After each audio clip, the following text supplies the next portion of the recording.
So we just did 9 sets. I did 10 pull-ups each set. Xavier did like 15 to 20, I don't know, because I'll be losing count because there's so many. But we just wanted to record this because this woman said that we was lying about how many pull-ups we do. And I just don't understand why we would lie. Why would I separate myself from God when because that's what you're doing when you lie. Lying is a sin. It's a commandment from God not to lie. So why would I lie and separate myself from God over something so minuscule as how many pull-ups I do in the gym? As you can see, I'm tired, I'm out of breath, because 90 pull-ups ain't no joke, but I'm not sweating. I'm not real gassed. Why? Because this is something we've been doing consistently. That's why I had to do this video, to show her that I understand that you think it's a lie because you've never seen it before. You never seen somebody who's shaped like me, who looks like me, who's not, muscles not popping out of their skin, because I'm all natural. This is all natural. And we've been doing this for years. So that's how we're able to do 90 plus pull-ups every single back day as a warm-up, because we literally about to start lifting right now. Stay tuned. I got a pattern.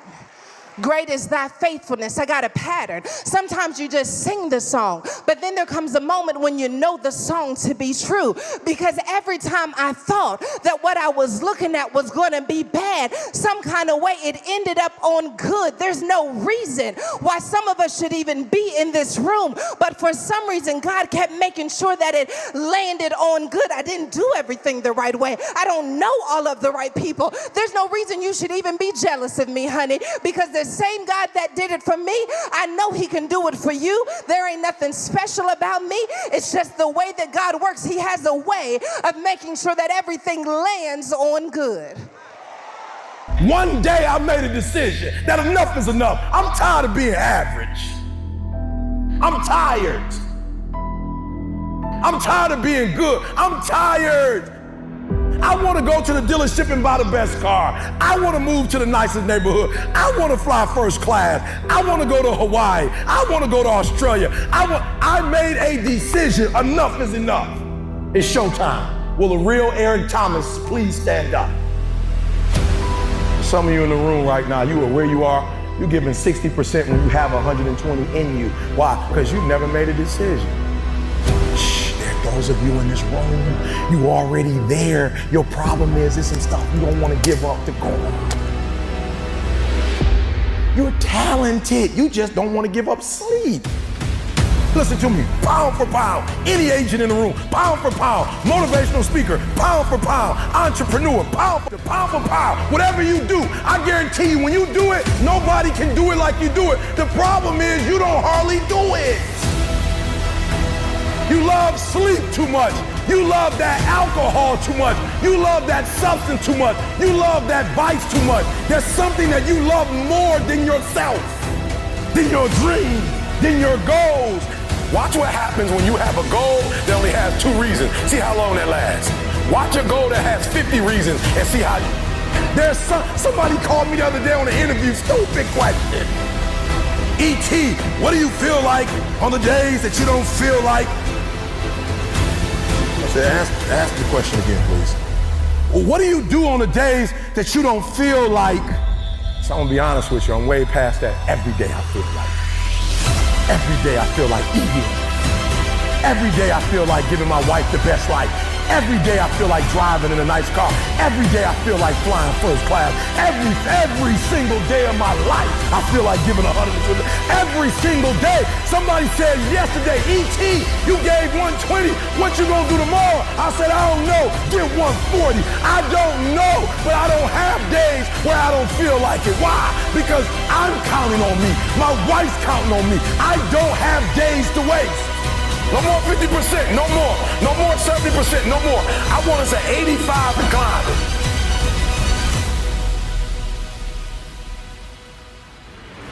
I want you at 85 and climbing. If you're at 80, I want you at 90, and I mean moving rapidly. It's not rocket science. And the universe is not responding to you correctly because your body language sucks. Your spirit sucks. It's defeated. I need you to give me that 120. I need you to give me that everything you do. I need you to start giving me that 120 in everything you do. Bring bring it all together, bring all the energy, all the passion, bring it all together and dominate.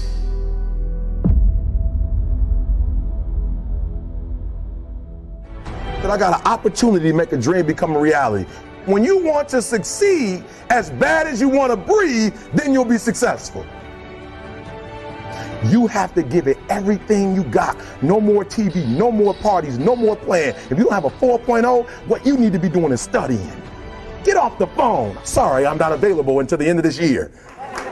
No, I'm for real. You reached the right number, but you called me at the wrong time. Call me back January 1st. I'm about to get busy now. Stop being this high school dropout. Stop giving up. Stop sleeping on the street. Stop walking up and down Finkel Avenue like you ain't got nothing, and get your GED. Stop being afraid to take a test. I gotta commit my very being to this thing. I gotta breathe it, I gotta eat it, I gotta sleep it. And until you get there, you'll never be successful in life. But once you get there, I guarantee you, the world is yours. So work hard and you can have whatever it is you want. And when I went to college, guys were way smarter than me. 4.0s, 3.0, they went to the Ivy League high schools, came to Oakwood from these great high schools. Most of them are not doing what I'm doing. Why? Because it's not about where you come from. It's about heart. You come to a place where, being smart ain't enough. You gotta have heart. Don't go to sleep until you succeed. There are a lot of people that are sitting around waiting for something to happen. Now, what you gonna do about it?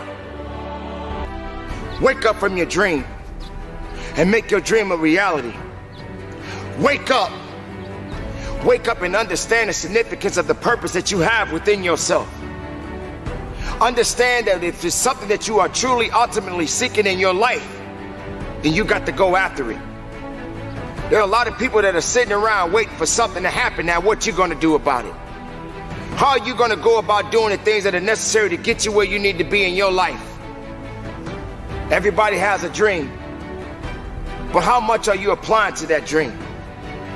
How far are you pushing that dream? When are you gonna realize that the dream is not gonna work by itself? You got to have the ability to rise up and push yourself and believe in yourself and make that dream a reality. What's your why? If I don't give y'all nothing else, you better start that. What's your why? You know why I do what I do, and I do it so passionately? Because my grandfather was a high school dropout. My father was a high school dropout. I was a high school dropout, and we about to break the cycle. I do what I do so my son won't have to go through what I went through.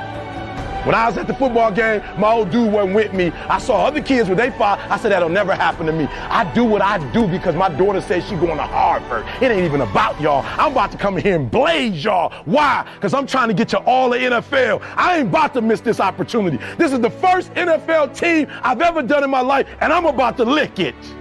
I'm about to give everything I got, and I will know if I don't get another gig, it won't have anything to do with the fact that I didn't put everything on the field. What's your why? Why do you wake up in the morning? Why do you put on that jersey? Why do you go out and practice? Why? I gotta commit my very being to this thing. I gotta breathe it, I gotta eat it, I gotta sleep it. And until you get there, you'll never be successful in life. But once you get there, I guarantee you, the world is yours. So work hard and you can have whatever it is you want.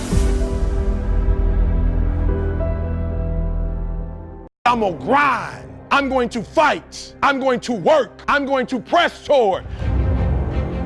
I'm going to learn. I'm going to do everything in my power every single day. I'm going to do everything in my power to become a victor and not a victim. Let me tell you this, the wolf that is on the hill is never as hungry as the wolf that is climbing the hill. And so you gotta get hungry and you have to stay hungry. You have to guard your hunger. I need you to develop a healthy dose of self-assurance. When you feel like you can't, when you want to let go, when you are surrounded by doubt, fear, and anxiety, you are going to have to pull up your resume and remember all of the things that you have made it through. There is no excuse for not living up to your fullest potential. No excuse. What do you want? Somebody told you to just graduate high school, graduate college, get a job, work that job the rest of your life, have kids, get married, and die. Somebody told you that. What do you believe you were destined to do?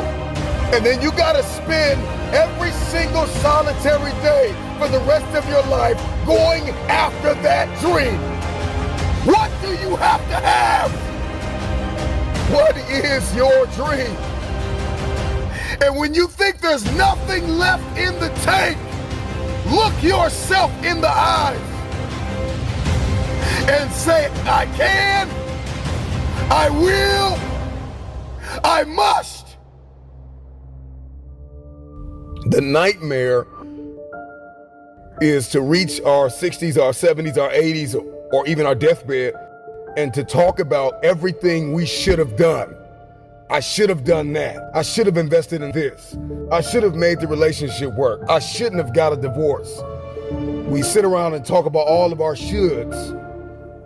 We talk about all the things we wanted to do, but never got it done. That's the nightmare. That's the nightmare that we all must avoid. This is the time to establish your dream.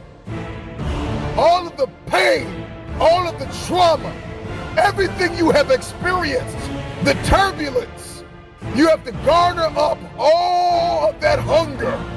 I'm talking about you gotta think of everything you've ever wanted in your life, and you gotta put it toward that goal. And there are things that you have been called to do that no one on earth has ever done. This is important. Seasons are always temporary. Everything has a season. Crisis is not a permanent condition. And crisis is a human description. It's just a season. And the key to life is outlasting the season. The key to life is outlasting the season. If you can stay warm long enough, summer will come. In other words, the season for you to leave the job you are on has come. Why? There's a better one up ahead. He got to prepare you for that. So he got to close out one chapter to open a bigger chapter. Get ready for something big, big, big, bigger than what you had. What will you do with your pain? Will you let it break you, or will you let it redefine you? Seasons of crisis. Everybody say it with me. Overcoming seasons of crisis. That no one can do it for you but you. And even though you face disappointments, even though you will experience some setbacks, it goes with the territory. You must understand that. I'm trying to move, but I want you to know that God can see in the dark. God can see in the dark even when your eyes haven't adapted. God says, I can still see in the dark. He woke Gideon up in the middle of the night. He said, I need you to reduce your army and I need you to invade the camp right now. Gideon says, it's not enough of us. It's too dark. God says, I need you to do what I asked you to do because I can see in the dark. And I'm telling you that sometimes darkness is your advantage. Sometimes darkness is how you get the advantage over your enemy because you think that only you can't see. You don't understand that the enemy can't see either. And because your enemy can't see, but you standing on the side of a man who knows how to take darkness and turn it into light. Dark seasons don't scare you when you're working with the light. I wish I had some gangsters in this. What?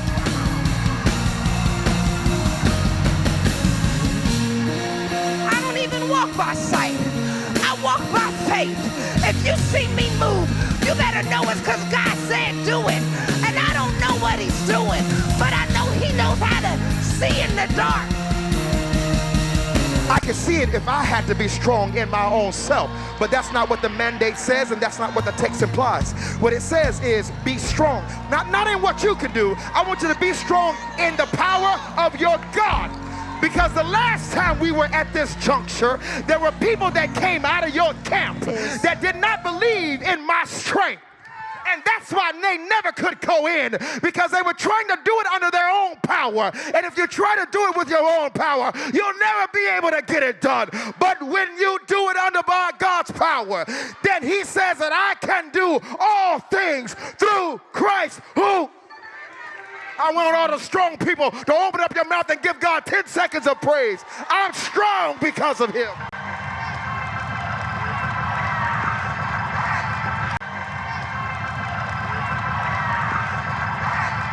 I'm strong because of him. I'm strong because of him.